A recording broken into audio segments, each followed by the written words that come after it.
आज हम बच्चों के साहित्य के बारे में जानना चाह रहे थे सर जी आपसे। तो ये चाइल्ड साइकोलॉजी पे काफ़ी सारा मटेरियल है। जो लोग बीएड एमएड वगैरह करते हैं तो उसमें तो बहुत ज़्यादा है इसके बारे में। बच्चा कैसे सीखता है, बच्चे का मन किस तरह का होता है, किस उम्र में क्या सीखता है, इत्यादि इत्यादि। लेकिन पढ़ लेने से मदद नहीं मिलती और फिर बहुत बार वो कंट्राडिक्टरी होता है। एक एक विद्वान कुछ बोलता है तो दूसरा विद्वान कुछ और बोलता है। तो मुझे जो सबसे ज़्यादा मदद मिली तो एक तो बच्चों से ही मिली, कि भाई बच्चों के साथ रहते हुए आप बच्चों से सीखिए, बच्चे क्या करते हैं, किस चीज़ में रुचि लेते हैं, कैसे सीखते हैं।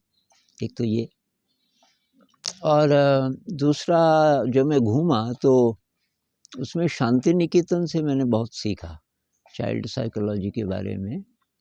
शांति निकेतन में जो प्रयोग हो रहा था और थोड़ा बहुत ऋषि वैली से भी। ऋषि वैली जे कृष्णमूर्ति जी का पहला स्कूल है और कुछ चीज़ें बहुत स्पष्ट रूप से सामने आई, जिनमें से एक संगीत था कि संगीत से आप शुरू करोगे कोई भी चीज़, बच्चे बहुत ज़्यादा उसमें मज़ा लेते हैं। तो एक तो ये बात मेरी पकड़ में आई कि भाई संगीत बहुत ज़्यादा कमाल की चीज़ है। जिन भी लोगों को शिक्षा का काम करना है, अगर वो संगीत का उपयोग करेंगे तो ये बहुत ज़्यादा सफल होगा। और शांति निकेतन में मैंने देखा भी। और बहुत सारी जगह आश्रम टाइप के जो स्कूल हैं वो बैठ के जो प्रार्थना करते हैं तो संगीत मुख्य है उसमें, संगीत बहुत ज़्यादा है सभी जगह।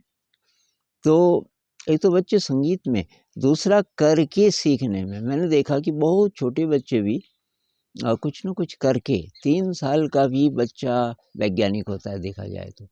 और आप ध्यान से ऑब्ज़र्व करें, कोई अकेला ही बच्चा है चाहे, सामने रेत है, पानी है, कुछ चीज़ें हैं, उनके साथ वो क्या करता है और उसमें बहुत गहरा विज्ञान छुपा होता है कि वो पता कर रहा है। वो संसार के बारे में, ज़िंदगी के बारे में पता लगा रहा है अपने ही अन्वेषण से।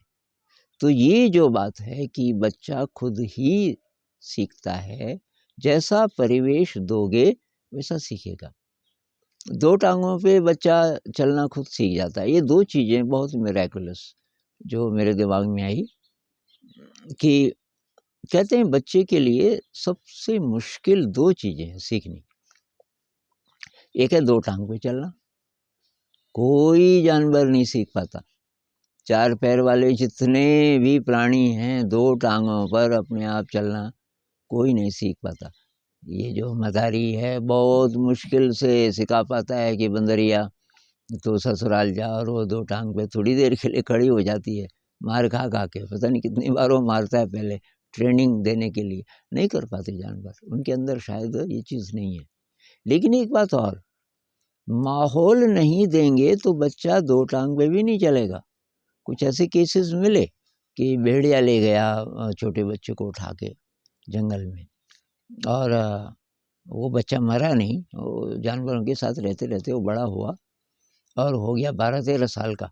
फिर पता चला किसी को कि कोई इंसान का बच्चा जंगल में, उसको लाए पकड़ के। तो न तो बोलता था, अब सुनी ही नहीं भाषा इंसान की, तो कहाँ से बोलेगा। दूसरा, न वो चलता था 2 टाँग पे, वो 4 ही पैर पे चलता था, क्योंकि उसने 4 ही पे चलते देखा।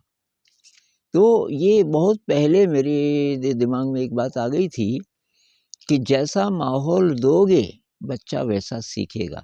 चाइल्ड साइकोलॉजी क्या होती है, बहुत हद तक डिपेंड करता है कि आप बच्चे को कैसा माहौल दे रहे हो। अनंत संभावनाएं हैं इंसान के अंदर, लेकिन वो बाहर तब आएंगी जब वैसा वैसा वैसा माहौल आप बनाओगे। कैसे पता चलेगा? कुछ बच्चे से सीखिए, कुछ एक्सपेरिमेंट कीजिए, कुछ अपना बचपन याद कीजिए।